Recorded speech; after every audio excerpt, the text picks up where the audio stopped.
Bakit kailangan ng calculus? Question. Ilang engineering students dito ang nasabi na, "Sir, kailan ko ba magagamit ang calculus sa buhay?" Be honest. Ako rin, sinabi ko rin yan noon. Akala ko dati, calculus equals pahirap sa buhay ng engineering students. Pero nung naging engineer na ako, doon ko na-realize may silbi pala siya. Imagine this. Paano malalaman ng engineer kung kakayanin ng tulay ang libo-libong sasakyan? Paano malalaman kung gaano kabilis ang isang rocket? O paano nagbabago ang voltage at current sa isang electrical system?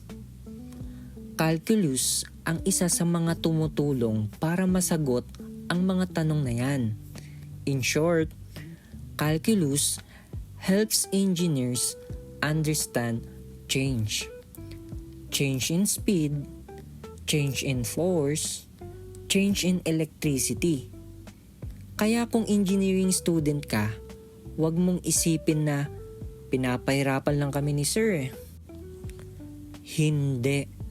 Pinaghahandaan ka lang niyang maging engineer.